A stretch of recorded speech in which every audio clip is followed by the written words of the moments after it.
this year's Social Innovation Summit, which we've titled Pathways to Opportunity. At this time, and you'll hear a lot of me, so I'm gonna just not say so much about myself and our work here yet. This time I'm really excited to introduce our Dean, Jack Knott. For those of you who don't know him, Dean Jack Knott is the C. Irwin and Eoin L. Piper Chair and Professor of the USC Sol Price School of Public Policy, and he's led the school in this role since 2005. I could say a lot about the Dean's leadership in the school. I often don't avail myself of the opportunity to personally thank him for hiring me into this role as director of the Price Center for Social Innovation, but I wanted to do that today. It's now my 4th year in this center in this role, and it's been a really, truly exciting journey to work with community partners to address some of our biggest challenges. Under the Dean's leadership, the school also very broadly has experienced significant growth. It's strengthened its position as a leader in public affairs education and in research.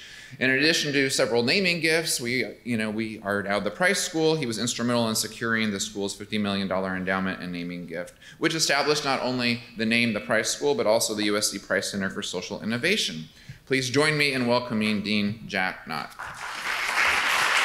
Well, that was, naming or asking Gary to direct the center was one of the easier decisions I've had to make, and because it's turned out so well, and Gary's such an impressive individual. So thank you, Gary. Good morning, everyone. I'm really pleased to be here with you for the 2019 Social Innovation Summit, and I especially want to thank Gary, Carolyn Bala, Megan Golding, and the rest of the team for the great work they've done putting this together. Could we give them just a round of applause to start?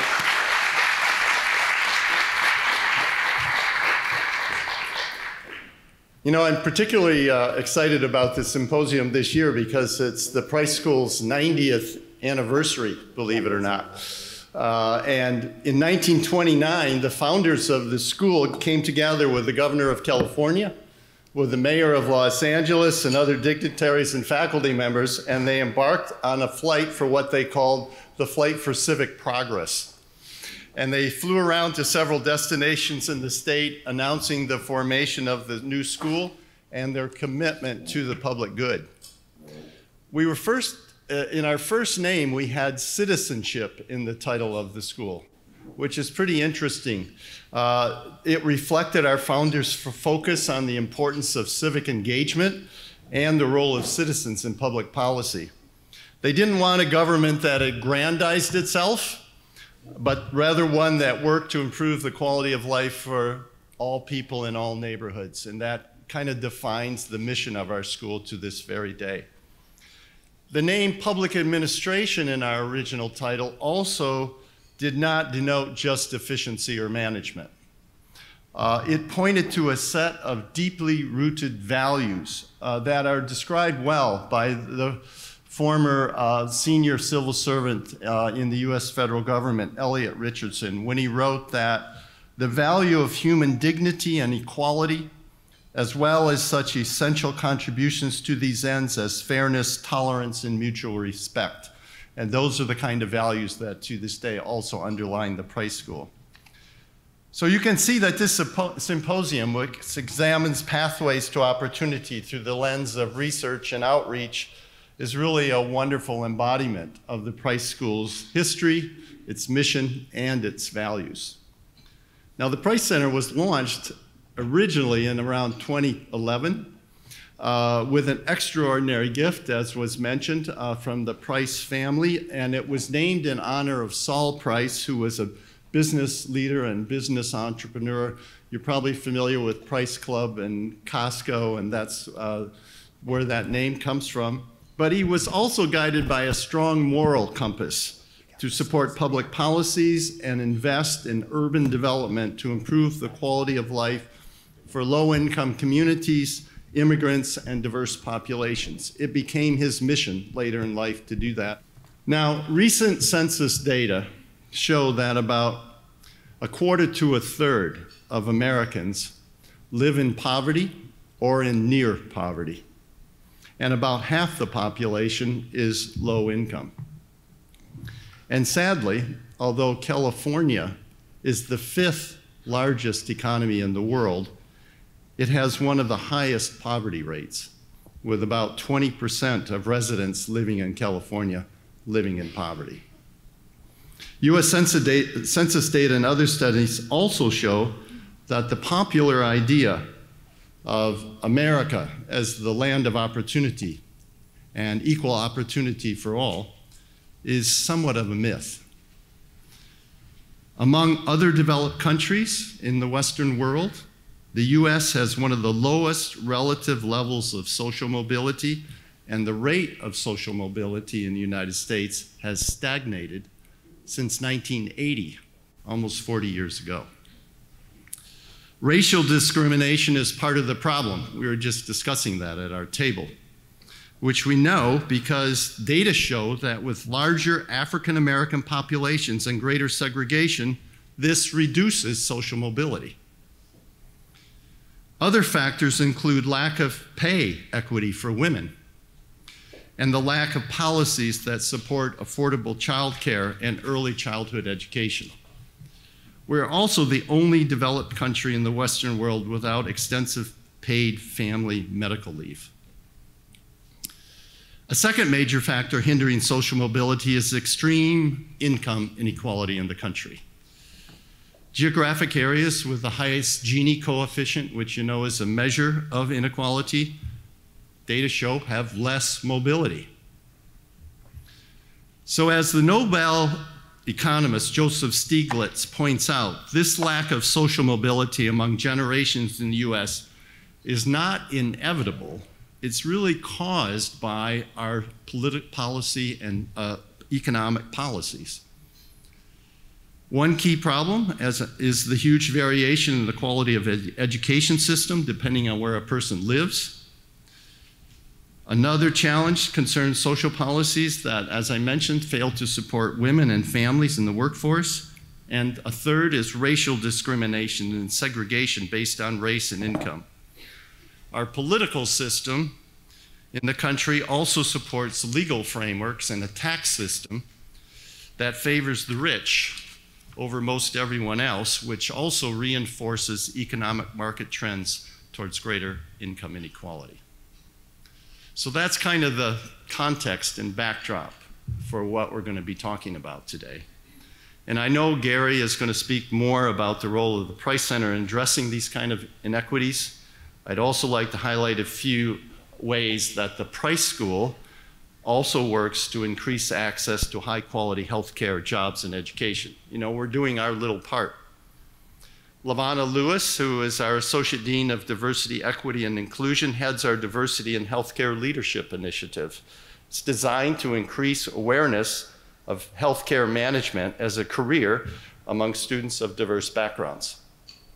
Our Minority Aging Health Economics Research Center, headed by Dana Goldman and Professor Julie Zissimopoulos, provides mentorships to scholars with research centered on health and economic well-being of low-income, diverse elderly populations. We also have a program called the Ross Minority Program in Real Estate, which offers comprehensive education platform for women and minorities to participate in leadership roles in the real estate industry, thereby helping to influence the redevelopment of traditionally underserved communities. And since 2016, we have worked with students from the East Los Angeles Renaissance Academy, the ILARA, at Esteban Torres High School, located not far from here in a low-income neighborhood, to encourage their visions for a better East LA, using the tools of urban planning and introducing them to the possibilities available at USC and other universities. And we've had 2 students now come and attend USC out of that program. And then finally, our Price Masters students have spearheaded mentorship programs to encourage applications and facilitate enrollment of underrepresented students. To date, 36 students have been admitted to the school as a result of these efforts. And underrepresented students' enrollment at Price has increased by 72% in the last 10 years.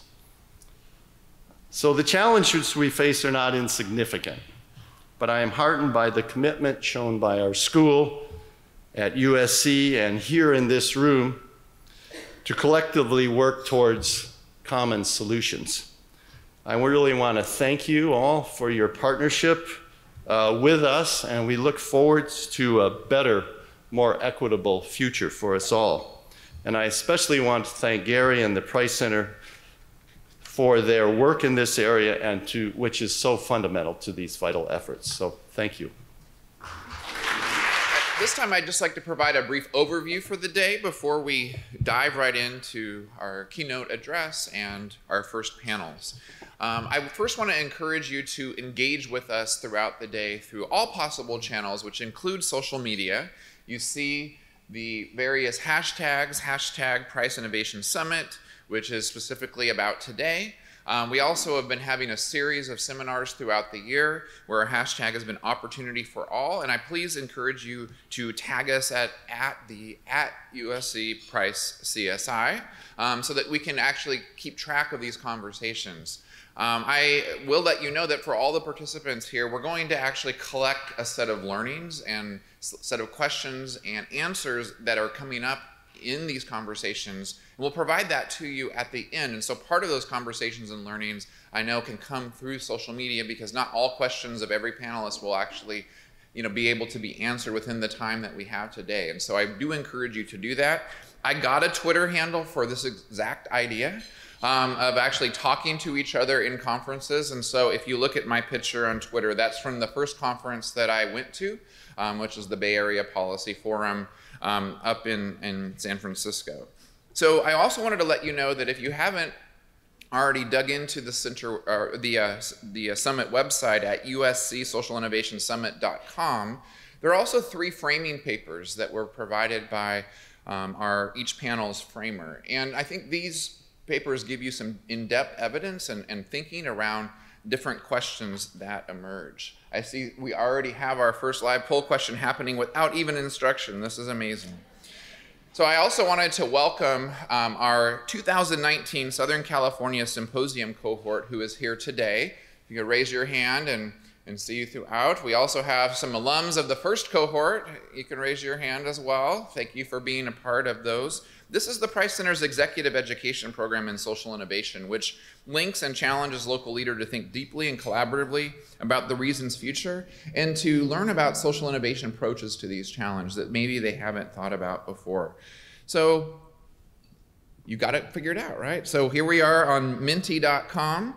If you haven't already looked at your program, you can see that you can type in the code 711482. And we just thought we'd get that started. If you haven't done it, just let us know what sector you're working in. And we're going to continue live polling throughout the day in order to engage around the questions that are emerging in the panels. We've talked to our various moderators and framers to kind of get some questions to seed that discussion as we move forward. So today's Social Innovation Summit explores new approaches to expanding opportunity through family stability, education, and through reentry policy. Throughout the day, we're going to explore what opportunity means, what are the barriers, and how we can expand opportunity for all. To start that dialogue, we're going to get to our second question. So it should be coming up on your smart devices soon. So you're again at Menti.com, 711482. And so what we'd like to hear from you is if you could have 1 or 2 words only, how would you define opportunity? So I again encourage the room. I'll give you a moment to start this. And at the Price Center, we believe that everyone should be able to choose among a variety of pathways that lead to living wage careers and a healthy, thriving life. But the framing, as you know, around this summit is that we do realize that far too many people do lack access to opportunity, and unfortunately, the phrase that zip code partially determines your life chances is currently true. We can and must do better than that. Everyone in this room has a moral imperative to expand access to opportunity for under-resourced communities and historically marginalized populations. Today's Southern California Summit will bring together dynamic scholars and practitioners whose work is doing just that. And again, we're going to have a particular focus on childhood and family stability, education from K through 12 and into college, and reentry for those who have had justice involvement as youth and young adults into living wage careers. The challenge we persist are complex, they are persistent, and traditional policy levers have failed to close those gaps.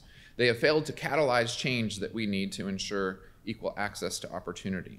Therefore, we must look at a social innovation approach that identifies new models of social change through community-driven process of piloting and testing new practices, bringing them to scale, and ultimately diffusing these practices to create systems change. And I think it's important to think about those systems and not just programs and silos and so forth, but what are the systems change that need to exist in order to ensure that everyone, regardless of their zip code, has equal access to opportunity. So today we're going to kick off the summit with a short video featuring a number of the panelists that will be speaking throughout the day to frame the day's conversation about opportunity. We're then going to have a keynote address by Dr. Owens, who's an associate director of the Price Center and on the faculty at the Dornsife School, in the Department of Sociology. And she's going to discuss the barriers of opportunity that residents have in low-income neighborhoods when accessing pathways to opportunity. After a morning break and a panel which will be led by Jacqueline McCroskey, who's going to be talking about issues around family stability and childhood stability and their importance in early ages. I have the privilege of joining David Plouffe, head of policy advocacy at the Chan Zuckerberg Initiative, for a fireside chat about catalyzing justice and opportunity for marginalized populations. After lunch, our second panel will discuss new models for advancing education attainment and closing the achievement gaps which exist by race and by class. We'll then present a series of data vignettes to showcase how data, new techniques to understand the data that exists are going to inform our work in these spaces that are covered by our panelists. And our final panel will explore pathways to opportunity for justice-involved individuals, looking at new models that engage both the public and private sectors to expand inclusive hiring practices. But now please enjoy this brief video. The Price Center for Social Innovation defines opportunity in many of the same ways that our founding documents here in the United States defined opportunity. It means that people could, based on the work that they do, be able to achieve the dreams that they have. So the Price Center for Social Innovation selected the topic Pathways to Opportunity for this year's summit for two reasons. The first is just simply a recognition that opportunities are not equal for everyone depending on where they live. The second reason is that we want to talk about ways that those pathways can be created so that those opportunity gaps that presently exist in many places are closed. Where a child grows up matters for many reasons. We know that the sorts of local schools matter, the environmental toxins in the air matters, the level of safety and violence matters, the social networks among neighbors matter. Also, we should be taking a look at segregation and diversity. We know that certain groups of people have more political, economic, and social resources than others. We also need to take a look at economic opportunity for parents. Are there jobs with livable wages, with flexible but supportive schedules? Are there economic opportunities in the neighborhood that can support families as well? So much of our society today and people today, whether they make it or not, they have the opportunity or not, comes down to luck. You can live literally a block or two away and almost be guaranteed a different outcome. There's all these things along the way, lack of stable housing, interaction with the criminal justice system, not to mention if you're undocumented here and trying to work hard and live out the American dream, there's a lot of barriers. In order for families, students to really realize their potential in the community, become active participants, to vote, to find jobs, all of it really hinges on an excellent public education. When we do not provide an equitable education to families, to students, so that they can realize their potential, we believe our whole system falls apart. It's essentially both a gatekeeper and an engine. The mission of Leaders Up is to bridge the divide between the untapped potential of young people and the business challenge of finding and keeping the right talent. When we think about justice-involved young adults and them representing a huge portion of our society, it's imperative that employers specifically really transform how they assess the risk associated with this population, because the number one barrier to employment for justice-involved young adults is the background check.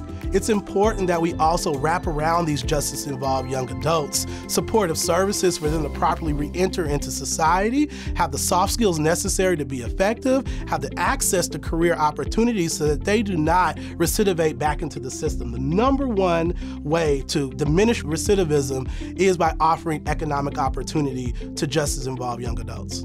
At First 5LA, our hope is through our systems change work and policy and advocacy work, we can create systems to support families as opposed to families having to navigate each individual system. We can't afford to let these children grow up and drop out of school. We can't afford to have these children become part of the criminal justice system. We can't have these children become wards of the state and become placed in foster care. So our hope is that we can not only improve the systems that we work in, but that other people see the connections to our work and that they support what we do. These challenges have been with us for a long time. And so we recognize that it might take a social innovation process to actually activate those pathways, which is different than our traditional public policy processes. What we're willing to do in the social innovation process, a little bit different, is to actually engage a broader set of stakeholders at every stage to learn and evaluate based on that full group's understanding of what's going on. And that when you take those steps, there's a really higher chance that you can diffuse this new practice or this new model into our systems, whether those be systems in the public sector or systems in the market. There's all these policy-related barriers that are in front of people. And so I think that we have to really be focused on that. We have to seek out new approaches because clearly the old approaches aren't working or working on scale well enough. They're serving some people, not everybody. I guess my view is you've got to use every lever. Some of that can be traditional grant making, some of it can be advocacy work. Some of that can be new technology and tools brought to those populations so they have more information about where to live. I mean, most people don't factor in, oh, if I knew I lived 3 blocks over here, the data shows that my kids might have a better outcome. But to also give those local communities and organizations more agency. So our view is the people closest to the problem are going to have the best solutions. When we, as a society, decide that it's not just about our kids or our neighborhoods, but it's about all kids in all neighborhoods, then I think things can change. I think some of it is just a decision at all levels of government that we believe in equal opportunity and we're going to commit to it. So last week, as we welcomed the cohort for our Southern California Symposium, we were having conversations about how innovation kind of processes are different than the standard kind of traditional processes around that. In the private sector, innovation has coined this term failing upward or failing up. And as we were kind of talking, an idea came to my mind and created a hashtag, and it might catch on, it might not, as we said. But what's kind of different about social innovation is about learning upward. And so if we have that kind of mindset to learn as these processes move forward, and that's what today's all about. So are we all here ready to learn? All right, awesome. So I have the privilege now to introduce our morning keynote speaker, Dr. Owens. As I mentioned before, she's an associate professor in the sociology department here at USC. She received her PhD in sociology and social policy from Harvard University. She then had the opportunity to be a postdoctoral research fellow at the Center on Poverty and Inequality at Stanford University. And she's a faculty affiliate of the Spatial Science Institute and, to my great pleasure, an associate director of the Price Center for Social Innovation here at USC. Her research centers on causes and consequences of social inequality with a focus on urban neighborhoods, housing, education, and geographic and social mobility. Her research also examines how social policies cause or alleviate social inequalities. Today, I'm very pleased to announce and note that Dr. Owens was recently named a William T. Grant Scholar, which is a very prestigious honor for exceptional early career researchers. For those of us who are academics in social policy, we recognize what an amazing honor this is, and recognizing in her that the field expects and anticipates even greater things in her career in terms of the insight she's going to bring to help solve the problems that we're putting out there. And so I would love to ask you to join me in welcoming Ann Owens. Thank you so much, Gary, for that kind and also a little bit terrifying and pressure-filled introduction. It's a great pleasure to be here today at the 2019 Social Innovation Summit, focused on pathways to opportunity. And I want to add my thanks to the fantastic Price Center team who's played such a big role in organizing and making this day happen. So we're all really grateful. And in my time, I hope to provide just a bit of foundation for our day, building on some of the things that Dean Knott mentioned and Gary mentioned, and maybe just providing a little bit more information. So pathways to opportunity can be defined in many ways. One common finding across research examining inequality and opportunity is that opportunity is spatially stratified. It varies from place to place. Different neighborhoods come with different types of opportunities, so where you live really does shape your pathway to opportunity. So just to start, for example, this map shows where people from different racial ethnic backgrounds lived in Los Angeles in 2016. So each racial ethnic group is represented with different colored dots. I'm not sure those are coming up great, but I'll tell you what's going on. And if you live in LA, this is probably not news to you. Just glancing at this map tells you that people from different racial ethnic backgrounds live in different neighborhoods. We have those of Asian descent, which are represented in the green colors, in the San Gabriel Valley and in Chinatown and Koreatown. Those of Hispanic descent, which are the yellow dots, mainly on the east side of our city and some south central neighborhoods. African Americans represented in blue are sort of clustered just above where it says Inglewood on the map in a smaller area in the central and south central neighborhoods. And whites represented in the red dots, clustered on the west side of the city. Like many cities in the US, LA is racially stratified, right? These are sort of separate bands of color. We don't have all of the dots mixed together throughout our city. We know that these neighborhoods vary on a lot of different dimensions. So some local pathways to opportunity are going to be available to some racial ethnic groups and not others. We'll go to the next slide. Often when we talk about neighborhood inequality, we focus on consequences for children. Neighborhoods are particularly important in providing pathways to opportunity for the children growing up in them. And children from different racial ethnic backgrounds experience much different neighborhood contexts, and this has been true for generations.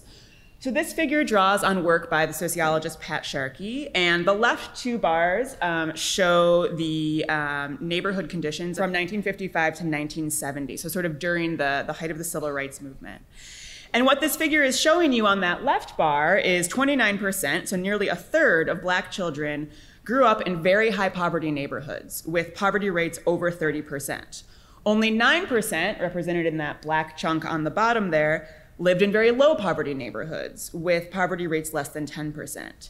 And strikingly, this has changed very little. The right set of bars is showing you kids born in the mid-1980s and 1990s.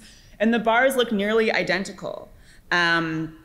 Importantly, also, inequalities between white and Black children remain large. So only about 5% of white children born in either cohort live in high poverty neighborhoods compared to 2/3 of Black children. The neighborhood contexts experienced by Black and white children are persistently and starkly different. Next slide, please. So neighborhoods are persistently much easier. Okay, neighborhoods are persistently unequal and people from different backgrounds live in different neighborhoods. But does that matter? Do neighborhoods matter? There's many different outcomes we might be interested in, but here's a really basic one, life expectancy. Do people living in different neighborhoods have the same life expectancies?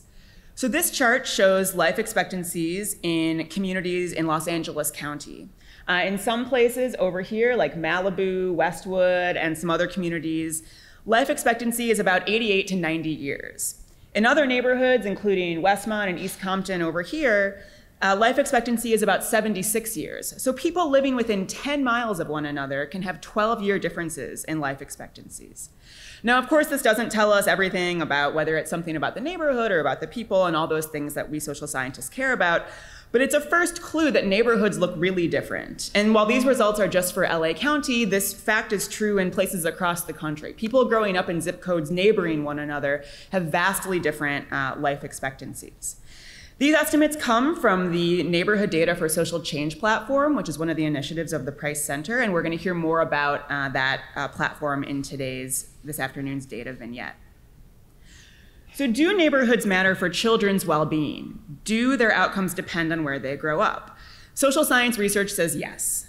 The next two slides draw on the work of economist Raj Chetty and colleagues, and I encourage you to check out the group's website at Opportunity Atlas. The researchers examined data from 20 million children born in the early 1980s and then followed those children into early adulthood. So this slide shows a map of Los Angeles, and it examines the economic outcome of children who grew up in low-income families. So the researchers sort of did everything they could to kind of match children who grew up in really similar family circumstances. All the children they're looking at in this particular outcome are low income, except they grew up in different neighborhoods.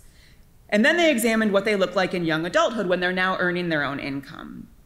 But their earnings depend on where they grew up. So here, the orange and red shading indicates worse outcomes, lower income in adulthood, and blue shading indicates better outcomes. So we can see that children raised in the central and south central neighborhoods of Los Angeles aren't faring very well. They're making about less than $25,000 in young adulthood. In contrast, really low income children raised over in some of our inland communities and coastal communities are doing better, making almost double that. Another outcome the researchers examined is the odds of incarceration. So this map zooms into the central neighborhoods of Los Angeles and shows the rate of incarceration among young Black men who grew up in these neighborhoods. And again, the blue shading indicates sort of more positive outcomes, the orange and red indicates more negative outcomes. So the researchers here highlight one neighborhood in Watts, outlined in black, and this is where the Nickerson Gardens housing development is. And what they find is if you follow all of the low-income African-American boys who grew up in this neighborhood and in the early 1980s, and then you look at them in 2010, 44% of them were incarcerated in 2010. And you can see that even just next door, that rate looks much different. The blue is a lower rate, and you can sort of see, even in a lot of these communities that we might associate as sharing a lot of demographic features, there's different things going on in these neighborhoods. Some produce much more positive opportunities than others. So these are just two examples of research on neighborhood effects, and I think there's now convincing evidence that the neighborhood one grows up in matters for a variety of outcomes: educational attainment, teen parenthood, mental and physical health, incarceration and criminality, economic outcomes in young adulthood, and also where people live as young adults, whether this sort of cycle of neighborhood poverty is repeated. So people living in different neighborhoods face different pathways to opportunity with lasting consequences into adulthood. And I think we have a live poll question here. If we could pop that onto the screen. So I think it's asking us something about, oh, you already know. You're so good. What a good audience. I feel like I use this in my, when I teach, and my students are not as on the ball. But so the question now is, in 1 to 2 words, what features of neighborhoods matter? And we'll see this word chart start to populate. So we'll let this go for a little bit. But I already see some of the features that I'm going to briefly talk about today. So things like schools, safety, interactions among neighborhoods, adult role models, quality jobs. I see some environmental stuff. This is very mesmerizing. We can let this continue just for a bit. But I think if we think about, why neighborhoods matter, what are the local pathways to opportunity that are stratified, these are the sorts of things that we'll talk about in most of our panels today. So maybe we'll return to the slides and let this kind of keep going in the background. We can return to it. So one of the things that I saw come up, so these were some of the things that I'm going to talk about: schools, crime and safety, environment, and neighbors. And the question mark is what you all are filling in as well. So let's start with schools. In most places in the United States, where you go to school is determined or influenced by where you live. Even with the rise of school choice options, nearly all children attend school in their local geographic district, and parents take geographic proximity into account when considering the best school option for their family. In a recent study with Jennifer Candipan, I find that the schools serving high and low income neighborhoods have very unequal resources. So here I'm just going to highlight 2 indicators. The figure on the left shows us that low income neighborhoods, represented in the bars on the left side of the figure, are served by local schools with more inexperienced and uncertified teachers than high-income neighborhoods. And we know that teacher experience has been found to be associated with more positive educational outcomes. On the right side, we can see that low-income neighborhoods are served by schools with lower test scores and lower test score growth than schools serving high-income neighborhoods. And this paper that I mentioned goes through a variety of resources sort of showing the systematic inequality in the schools serving high and low-income neighborhoods. So today's panel on new models to advance educational attainment will engage more on these issues of how to provide children pathways throughout the educational system, from K-12 through college, and filling in all those pipeline gaps in between, regardless of where they grow up. A second way neighborhoods might promote or constrain opportunities is through neighborhood violence. So this map is from the LA Times Mapping LA project, and it shades neighborhoods according to their violent crime rates. The dark orange neighborhoods have the highest crime rates, and the yellow neighborhoods have the lowest crime rates. And it's showing us how neighborhoods in the central part of the city in orange have higher crime rates than those on the west or north sides. Neighborhood violent crime can profoundly shape the lives of families and children. Children's life chances can be dramatically altered if they are the victim or the perpetrator of violent crime. And even if they are not directly involved, crime has consequences. Recent research shows us that children face challenges getting to school safely in many cities, which reduces their attendance and ultimately their educational achievement. Research also shows us that children's test scores drop if there was a violent incident like a homicide in their neighborhood in the weeks preceding a standardized test. So today's panel on careers for justice-involved individuals will provide more insight into how involvement in the criminal justice system can shape outcomes in adulthood and how innovative solutions can help provide pathways back to opportunity for these individuals. A third way neighborhoods matter is because exposure to environmental pollutants varies depending on where you live. So these data, again from our neighborhood data for social change platform, shows how the pollution burden varies depending on where you live. The darker shading indicates greater pollution, so we can see how the inland areas bear more pollution burden than some of our coastal communities. Environmental inequality has consequences for health, which affects many other aspects of life and can fundamentally shape future opportunities. And finally, neighborhoods might provide more or less opportunities depending on who your neighbors are. What sorts of jobs do they have? What sorts of social networks? Can they provide information about how to go to college? Can they provide information about job opportunities? Does everyone know each other? Is there social support? So just as one example of thinking about who your neighbors are, this map shows the proportion of people in each neighborhood with a college degree.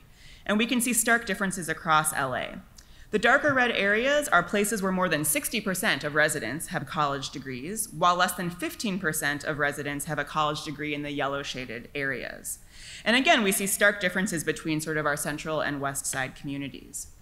Educational attainment is just one characteristic of neighbors that might matter for access to social, economic, political, and cultural resources that can facilitate children's later educational or job opportunities. So how do we provide pathways to opportunity for all children living in all places? We can think first about investing in places. There are a variety of place-based programs that improve housing and infrastructure. For example, the Promise Zone programs target neighborhoods for community revitalization, including our 2 Promise Zones here in LA. Of course, investing in places can walk a fine line between revitalization and gentrification, and ensuring that people can stay put in their neighborhoods as it garners more resources is really important.